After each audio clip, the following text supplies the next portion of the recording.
Welcome back, and thank you for tuning in to HK Cheating Stories. We appreciate each and every one of you joining us. Where in the world are you watching from? Let us know in the comments. Now, let's get the story started. I never imagined my life would turn into something out of a nightmare. You always hear stories like this happening to other people. Tragic, horrifying tales that feel so distant from your own reality. But now I was living it. 9 words that shattered my world. I miss eating your sausage. And the sender? My son's 18-year-old girlfriend.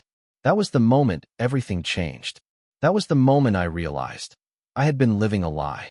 For 20 years, I had been a devoted wife, a loving mother. My husband, David, and I had built a life together. We had 2 incredible children, Josh, our 18-year-old son, who was finishing up high school, and Lily, our 15-year-old daughter, who had her whole world ahead of her. I wasn't naive. I knew marriage had its ups and downs. I knew that passion could fade, that people changed over time. But I believed in loyalty, in trust. And then, in the blink of an eye, my entire world shattered. It happened so suddenly, so cruelly, that I could still hear the exact sound of my own breath hitching in my throat the moment I saw it. A text message. A single, vile sentence that cracked open a reality I never wanted to face. I miss eating your sausage. At first, I froze. My mind desperately tried to rationalize it. Maybe I had misread. Maybe it was some kind of joke, a misunderstanding. But the name at the top of the screen made my stomach drop like a stone. Sophie, Josh's girlfriend. The sweet, polite girl who had been a part of our lives for years. The girl who had sat at our dinner table, who had giggled with Josh in our living room, who had hugged me on Christmas morning and called me Mom as a joke. The girl who, until that very moment, I had considered family. I wanted to believe I was mistaken, that my eyes had played a cruel trick on me. But my gut told me otherwise. The sickening feeling in my chest refused to let me ignore it. I walked out of the room, my legs trembling, and spent the rest of the day in a haze, convincing myself I had imagined the whole thing. But deep down, I knew I hadn't. That night, after David fell asleep, I did something I had never done before in our 20 years of marriage. I searched his computer. My hands shook as I navigated through his files, my heart pounding so loudly in my ears that I thought I might pass out. And then, I found it. A folder buried deep in his system, labeled with something innocuous, work documents. I clicked, and that's when my world completely fell apart. Inside were videos, images, saved conversations, an entire digital history of David's double life. BDSM pornography flooded the screen, tab after tab, link after link. But that wasn't what made me want to vomit. What made my breath catch in my throat was the collection of saved photos of Sophie. Screenshots from her Instagram. Pictures of her in a sundress, in a hoodie, laughing at a party. None of them were explicit. She was fully clothed. But why? Why was my husband saving them? I felt like I was going insane. And then, the texts. I had to see them for myself. Over the next few days, I waited for my moments. When he was in the shower, when he was out running errands, and I checked his phone whenever I could. What I found confirmed every worst fear I had. They were laughing at me. David had taken my worst insecurities, the things I had whispered to him in vulnerable moments, and turned them into punchlines for Sophie's amusement. Can you believe she tried to wear that dress last night? Looked like a sausage trying to burst out of its casing. Sophie had responded with laughing emojis. She's so old, she probably thinks it's still in style. I gripped the phone so tightly my knuckles turned white. It wasn't just my appearance they mocked. They tore apart my intelligence, my interests, the very core of who I was. At least you're fun, David had texted her. Being with her is like living in slow motion. Sophie's response. LOL. You need someone who can keep up with you, not slow you down. My stomach turned. My heart pounded so hard that I thought I might pass out. I wasn't even a person to them. I was just an obstacle. Something to be ridiculed and dismissed. I don't know how long I sat there, staring at those messages. But when I finally looked up, my eyes landed on a framed picture of our family on the wall. A perfectly staged moment, a family trip to the beach, all of us smiling, frozen in time, blissfully unaware of the truth lurking beneath the surface. It was all a lie. I felt sick, violated. And the worst part? It wasn't just my betrayal. It was my son's. David wasn't just cheating on me. He was betraying Josh. Josh, who adored Sophie, who trusted her, who would be utterly destroyed when he found out the truth. I wanted to scream, to cry, to break something. Anything, but I forced myself to stay calm. I needed to think. I needed a plan. I had spent 20 years trusting the wrong man. But that ended now. I barely slept that night. My mind replayed the messages over and over again, each word searing into my brain like a hot iron. Every chuckle, every cruel joke between David and Sophie was a knife to my gut. By morning, I was running on pure adrenaline. My hands trembled as I poured myself a cup of coffee, barely able to hold the mug steady. Across the kitchen, David sat at the counter, scrolling through his phone like nothing had changed. Like he wasn't a monster. "Rough night?" he asked casually, not even looking up. I forced myself to nod, my throat too tight to speak. If he noticed how pale I was, how my fingers gripped the counter so hard my knuckles turned white, he didn't say anything. I wanted to grab his phone, smash it into 1,000 pieces. I wanted to scream at him, demand answers, ask him how the hell he could do this to me, to us. But I swallowed the rage. It wasn't time yet. Instead, I went back to his computer. If there was one thing I had learned from those texts, it was that I didn't know my husband at all. And that terrified me. I dug deeper. The more I searched, the sicker I felt. I found saved conversations, explicit searches, even hidden files he must have thought I'd never look for. Then, I found his dating app profiles. My breath hitched as I clicked through them. Multiple accounts, different usernames, the same age preference, 18 to 22. My stomach churned. This wasn't just about Sophie. This was who he was. But what sickened me the most wasn't the dating apps. It was his call log. His phone records showed hours of calls with Sophie, late-night conversations, early morning check-ins, a pattern that stretched back months. Had he been waiting for her to turn 18, grooming her from the start? I scrolled through his messages, his saved files, my heart racing with every new discovery. Then, I stumbled upon something that made my entire body go numb. A folder buried so deep in his storage it took me a while to find it, labeled with her name. I hesitated, my finger hovering over the mouse. I didn't want to open it. I already knew whatever was inside would break me even more. But I clicked. Inside were dozens of photos of Sophie. None of them were explicit, but they were stolen moments. A picture of her laughing at the park. A candid shot of her standing outside of school. Another of her stretching in her cheer uniform. Images that no father figure should ever have of his son's girlfriend. I clamped a hand over my mouth, while rising in my throat. How long had this been going on? How deep did his obsession run? I needed answers. I needed proof. Over the next few days, I played dumb. I smiled when I had to. I pretended nothing was wrong. But whenever David wasn't looking, I searched. I took screenshots. I saved files onto a USB drive and tucked it away in my purse. I waited for the right moments. When he left his phone unattended, when he was too distracted to notice. And I found more. More messages. More pictures. More lies. But nothing compared to what I found next. One night, when David had fallen asleep on the couch, I quietly took his phone and scrolled through his deleted messages. I was shaking so badly, I almost dropped the phone. There they were, conversations wiped clean every few weeks, like clockwork. He thought he was careful, but he didn't realize how much could still be recovered. And the things they said. "You make me feel alive again. I love sneaking around. It makes it so much hotter. You're so different from her. She's so boring."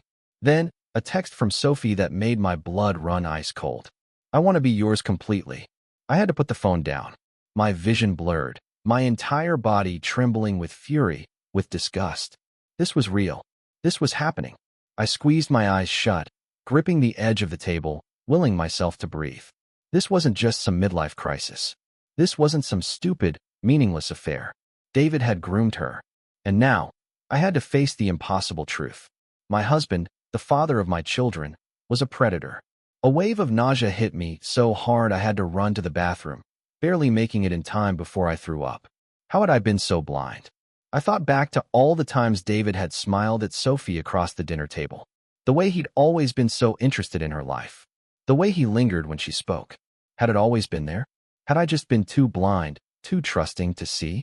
I wiped my mouth and stood up, gripping the sink for balance. There was no time for self-pity. No time for breaking down. I had the proof. Now, I had to figure out what the hell to do with it. I sat on the edge of my bed, my hands gripping the USB drive so tightly I thought it might snap in half. It was all in there, the screenshots, the call logs, the sickening texts. Evidence of my husband's betrayal. Proof that he had destroyed our family in ways I never could have imagined. I had everything I needed to confront him, but I wasn't ready for that yet.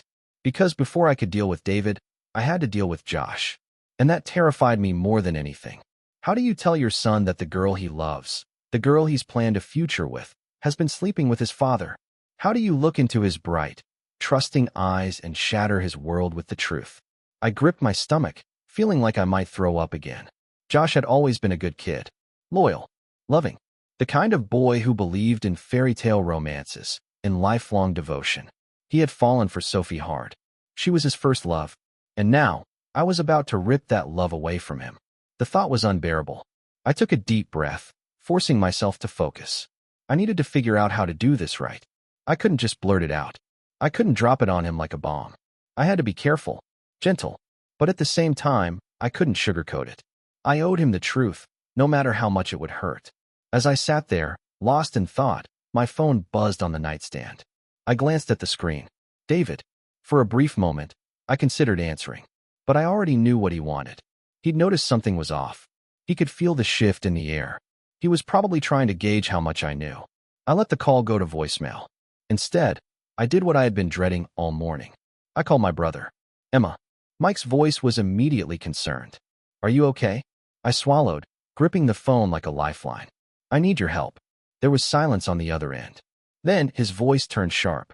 What happened? I hesitated for a moment. Then, I told him everything. The texts, the hidden folders, the call logs, the grooming. Mike didn't say a word as I spoke, but I could hear his breathing, slow, controlled, the way he always sounded when he was trying not to explode. When I finally finished, he let out a long, shaky breath. Jesus Christ, Emma. I squeezed my eyes shut. I don't know what to do. You need a lawyer, he said immediately. And you need to tell Josh before he finds out some other way. I nodded, even though he couldn't see me. I know. You want me to be there? I hesitated. No, not yet. I think I need to do this alone. Mike was silent for a long moment. Then, softly, okay. But if you need me, I'm there. I hung up and stared at the phone in my lap. There was no more time to hesitate. It was time to tell my son the truth. Josh was in his room, sprawled across his bed, his headphones on as he scrolled through his phone. When I knocked on the door, he glanced up and pulled his headphones down. Hey, Mom. What's up? I felt my throat tighten. My baby. My sweet, innocent boy. He had no idea what was coming. Can we talk? I asked, my voice barely above a whisper. He frowned but sat up, nodding. Yeah, of course. I closed the door behind me and sat on the edge of the bed. My hands were shaking, so I clenched them into fists, forcing myself to stay steady. Josh, I started, there's something I need to tell you. And I need you to listen carefully, okay? His expression turned serious. Okay. I took a deep breath. It's about your dad. Josh's brows furrowed. What about him? I looked him straight in the eye. He's been having an affair. Josh stiffened, his body going rigid. What? I forced myself to keep going. I found proof. Messages. Pictures. He's been cheating on me. Josh swallowed hard. With who? I hesitated. My heart was pounding so loudly I could barely hear myself think. I opened my mouth, closed it, opened it again, and then, in the softest, most broken voice I had ever heard myself use, I whispered, Sophie. For a moment, there was nothing. No sound, no movement, just absolute, suffocating silence. Then, Josh laughed. A short, hollow sound. That's not funny, Mom. I'm not joking. My voice cracked. I wish to God I was. His face paled. His eyes darted back and forth, searching mine, begging for a lie. But there wasn't one. I reached for the USB drive in my pocket and held it out to him. It's all here. Josh didn't take it. He just stared at it. His breathing turned shallow. His fingers clenched into the blanket. No. Josh. No. He shot up from the bed, his voice cracking. You're lying. Sophie would never. She would never. I flinched, but didn't move. I'm so sorry, sweetheart. His chest was rising and falling too fast. His hands tangled in his hair as he started pacing, his whole body trembling. This isn't happening, he muttered. This isn't real. There's no way. She loves me. I felt my own tears slip down my cheeks. I know, baby. I know you love her. Josh let out a choked sound, something between a sob and a scream. This is a mistake. There has to be some explanation. I didn't say anything. There was nothing I could say to soften this. Then, suddenly, his face crumpled. His shoulders sagged, his whole body folding in on itself. And in the quietest, most broken voice, he whispered. He took her from me. My heart shattered. I pulled him into my arms, holding him as his entire world collapsed around him. And as he sobbed against my shoulder, I knew this was only the beginning. Josh didn't come out of his room for hours. I could hear him pacing, hear the occasional thud of something hitting the wall. A fist, maybe a shoe, I wasn't sure. But I let him be. He needed time. Me? I didn't have that luxury. I sat at the kitchen table, my laptop open, the USB drive plugged in. The proof of David's betrayal, his texts, his call logs, his hidden photos, glowed back at me from the screen. Cold. Unforgiving. A digital roadmap of his depravity. Every fiber of my being screamed at me to confront him now. To throw his phone in his face and demand answers. To scream and cry and make him feel even a fraction of the pain he'd caused me and our son. But I couldn't. Not yet. I had to be smart. I had to be strategic. I needed a lawyer. The thought of legal battles, court dates, custody agreements, it made my head spin. But I didn't have a choice. If I played this wrong, David could twist everything. He could take our home, our finances, hell, even my children. I refused to let that happen. I called my brother. Emma. Mike's voice was tight. He already knew this wasn't a social call. I need help, I said, gripping the phone so hard my fingers ached. A lawyer. A good one. There was a long pause. Then, a low, dangerous voice. I know a guy. Relief flooded through me. Mike had always been the kind of person who knew people, the right people. The kind you called when you wanted something handled quickly and efficiently. I'll text you his number, Mike said. But Emma, he hesitated, his voice softening. Are you okay? I opened my mouth to say no, but the word got stuck in my throat. I don't know, I admitted instead. A sigh on the other end. I'm coming over. I didn't argue. An hour later, Mike was sitting across from me, flipping through the files on my laptop, his expression dark. Jesus Christ, he muttered, shaking his head. This sick bastard has been at this for months. I nodded, swallowing the bile rising in my throat. I think longer, I whispered. I think he was grooming her before she turned 18. Mike's jaw clenched. We can use that. I blinked. What do you mean? If we can prove he was involved with her before she was legal, it changes everything. That's a whole different level of crime. I exhaled slowly. That was the one thing I didn't have proof of. Not yet. But I had to try. His iCloud, I murmured. Mike frowned. What? His iCloud account. I repeated, my mind racing. He deletes messages, but they might still be backed up there. Mike's eyes flickered with something almost like pride. Now you're thinking like a lawyer. It took hours. Hours of digging, of guessing passwords, of cursing David's arrogance. But eventually, I got in. And what I found made my blood run cold. Old messages. Months old. Before Sophie turned 18. Some were innocent. Some were not. You're so mature for your age. I love talking to you. I feel like you really understand me. I hope you know how special you are to me. Lies. Manipulation. Grooming. And then, the shift. Around the time of her 18th birthday, the messages changed. Now that you're 18, we don't have to hide anymore. I've wanted this for so long. You're finally mine. I slammed the laptop shut, my breath coming in short, ragged gasps. Mike was already dialing someone. Who are you calling? I whispered. My lawyer. His voice was sharp. Emma, this changes everything. That night, I barely slept. I kept replaying the messages in my head, hearing David's voice in my mind, imagining how he must have sounded when he whispered those words to Sophie. I felt sick, but I couldn't stop. The next morning, while David was at work, I searched the house. Every drawer, every cabinet, every hidden corner he thought I wouldn't look in. And I found more. A locked box in the back of his closet. Mike helped me break it open. Inside, I found things that made my skin crawl. Toys, blindfolds, handcuffs, and worse, outfits. A Catholic schoolgirl uniform. A French-made costume. My stomach twisted in horror. Mike's face was stone cold. This is bad, Emma. I nodded numbly. I know. We took pictures of everything. Logged every piece of evidence. By the time David walked through the front door that evening, I had everything I needed. He didn't know it yet, but he had already lost. And soon, I was going to make sure he paid for every disgusting, sickening thing he had done. To me, to Sophie, and worst of all, to Josh. I barely noticed the sun setting outside as I sat at the kitchen table, my fingers tapping anxiously against my coffee mug. The house was quiet, too quiet. Josh hadn't spoken to me all day, not since I had told him the truth. I couldn't blame him. How do you process something like that? Your first love, your father, the two people you trusted most, betraying you in the worst way possible. I had checked on him a few times, knocking gently on his door, but he never answered. I could hear movement inside, the creak of his bed, the occasional rustle of paper, but no words. And then there was Lily. She hadn't taken it well either. Unlike Josh, who had shut down, Lily had exploded. I knew it, she had screamed when I told her. I knew he was a creep. She had stormed around the house, slamming doors, pacing, her face red with fury. She started connecting the dots, recalling old moments when David had made her feel uncomfortable. He used to just stare at my friend's mom. I thought I was imagining it, but now? Now I know I wasn't. Her voice had cracked, and that had broken me, because I knew what she was thinking.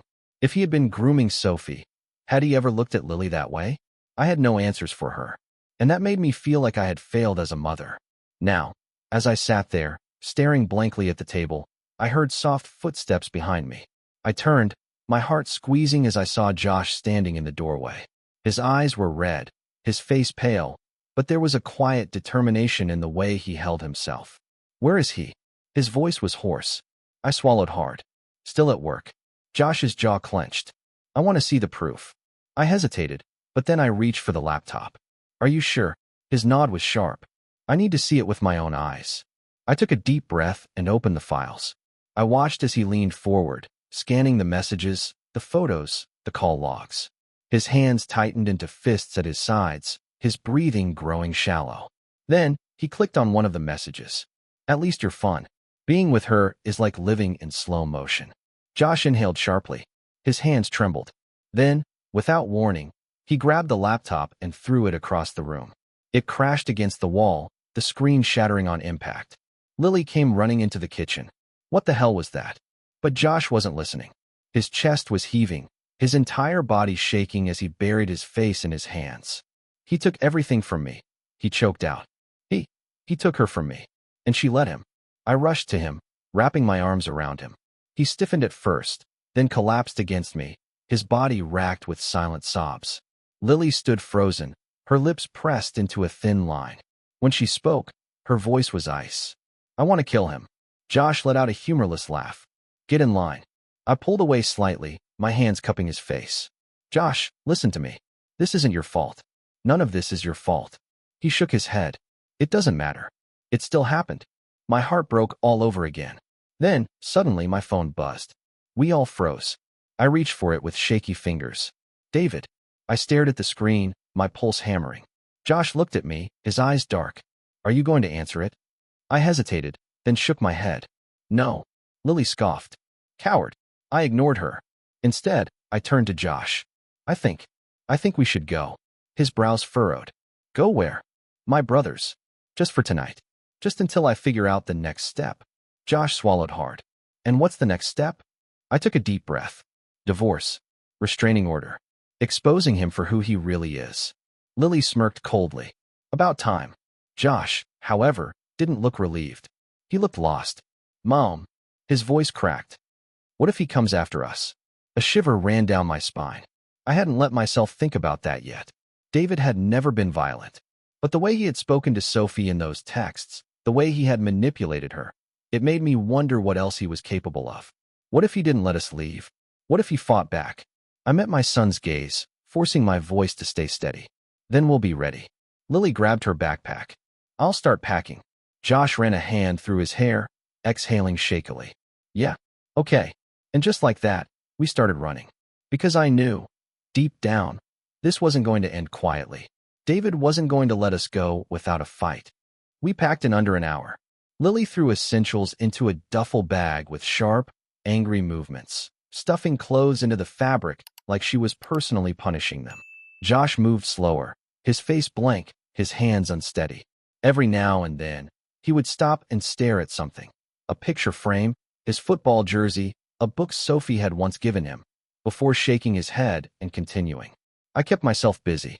Focusing on the task at hand kept the fear from creeping in. I shoved important documents into my purse: birth certificates, marriage license, bank statements. If I was leaving, I wasn't coming back unprepared.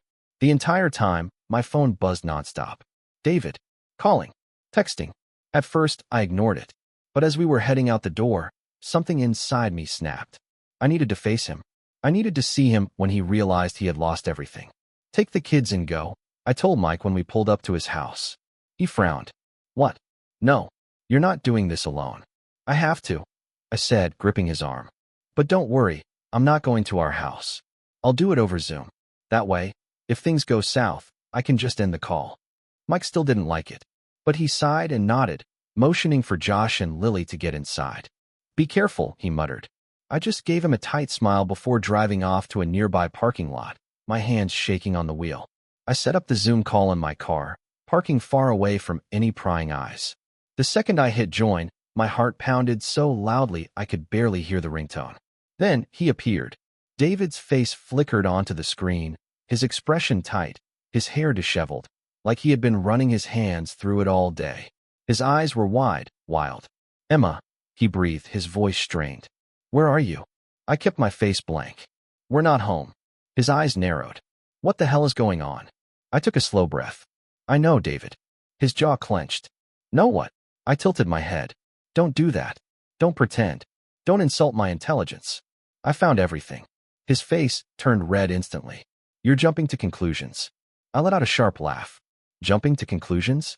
David, I have the messages. I have the pictures. I have everything. His hands started shaking. You don't understand the context. That word. Context. He kept repeating it, over and over, like it was some kind of magic spell that would erase the truth. Context. I snapped. Oh, I understand perfectly. I understand that you've been sleeping with our son's girlfriend. I understand that you've been grooming her for years. I understand that you mocked me, humiliated me. My voice cracked, but I pushed through. I understand that you are a predator, David. His face changed. His expression twisted into something ugly, something furious. You have no right, he growled. No right to take my kids away from me. No right to ruin my life over some misunderstanding. I gritted my teeth. This is not a misunderstanding. You're overreacting. His voice rose, echoing through my speakers. You're destroying our family. I leaned in closer to the screen. No, David. You destroyed this family. His breath came in short, ragged bursts. His hands clutched at his desk like he was trying to hold on to something, anything, as his world came crashing down. And then he snapped. You think you can take them from me, he hissed. You think you can just pack up and leave? You have no idea what you're doing, Emma. A shiver ran down my spine. There was something in his voice I had never heard before. Something dark. You don't get to threaten me, I said, my voice ice cold. Not anymore. You don't know what I'm capable of. The words were barely a whisper, but they sent a chill through my entire body. I reached for my laptop. This conversation is over. Wait. Click. The call ended. I sat there, my chest rising and falling rapidly, staring at the black screen. My hands trembled so violently that I had to grip the steering wheel just to steady myself. And then, I called my lawyer. File the restraining order, I said, my voice shaking. Now. I drove back to Mike's house feeling like I had just walked away from a bomb seconds before it exploded. When I stepped inside, Josh was sitting on the couch, his leg bouncing anxiously. Did you do it? He asked, his voice quiet. I nodded. Lily leaned against the wall, arms crossed. How did he take it? I hesitated. Then, I met her gaze. He's scared. Josh frowned. Of what? I swallowed hard. Of losing control. The room went silent. And in that moment, I realized something chilling. David wasn't done with us. Not yet. The morning after the call, I woke up with a knot in my stomach. The air in my brother's house felt heavy, suffocating. I had done it. I had confronted David, exposed him for what he truly was. But something in his voice, in the way he had hissed those final words, sent a warning through my bones. You don't know what I'm capable of. The moment I stepped into the kitchen, Mike handed me a cup of coffee, his expression unreadable. It's done, he said. I blinked. What is? The restraining order. My lawyer filed it first thing this morning. David has officially been served. I let out a slow breath, relief washing over me. It was the first real step towards severing him from my life, from my children's lives.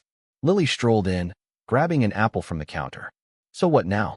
Now, I said, rubbing my temples. We wait. But I already knew David wouldn't go quietly. By noon, my phone was flooded with messages. Not from David. No, he was radio silent. But from people in town. Mutual friends. Parents from Josh's school. Even distant relatives I hadn't spoken to in years. David was talking, spinning a different version of the story. Emma's lost it. She's making up lies to ruin me. She took the kids and ran. Would a guilty man just let that happen? I clenched my teeth, scrolling through the flood of texts. Typical.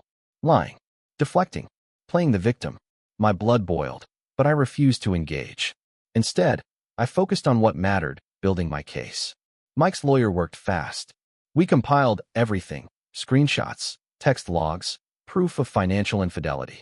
I even secured temporary custody of Lily. But the hardest part? Protecting Josh. He hadn't spoken to Sophie since I told him the truth. At first, I thought it was for the best. He needed space, time to process everything. But then, on the third night at Mike's house, I found him sitting outside on the back porch, staring at his phone. "You okay?" I asked, stepping out into the cool night air. Josh didn't answer at first. Then, after a long pause, he held up his phone, screen glowing in the dark. "Sophie texted me." My stomach dropped. "What did she say?" He swallowed hard. "She wants to talk." I took a deep breath. "Josh, I need to know, Mom." His voice was hoarse, exhausted. "I need to hear it from her." I hesitated.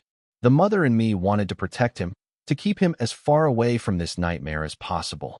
But the look in his eyes, he wouldn't heal unless he faced her. "Okay," I said softly. But not alone. The next day, Josh met Sophie at a public park. I watched from a distance, sitting in Mike's car as Josh paced near a bench, waiting. He was nervous. I could see it in the way he clenched his fists, the way he kept shifting his weight from one foot to the other. Then, she arrived. I tensed. Sophie looked different. Not guilty. Not ashamed. Defiant. She walked up to Josh with her chin held high, her arms crossed over her chest. And the moment she opened her mouth, I knew this wouldn't go the way he wanted. "You don't understand, Josh." His shoulders stiffened. "What's there to understand? You slept with my dad." Sophie rolled her eyes. "It's not like that." Josh let out a hollow laugh. "Then explain it to me." She sighed dramatically, like she was the one who had been wronged. "We're in love." I saw Josh flinch, like she had physically struck him. "Sophie," he said slowly, carefully, "he's 48. You're 18. That's not love." Her jaw clenched. "You're just mad because you don't get it." Josh shook his head. "No, I'm mad because you let him use you." Sophie's eyes darkened. "He loves me." Josh exhaled sharply. "Did he tell you that before or after he went on dating apps to find other 18-year-olds? That hit her like a slap. I saw her face pale, her fingers twitching at her sides. "He wouldn't," she whispered. Josh pulled out his phone. "Then let me show you."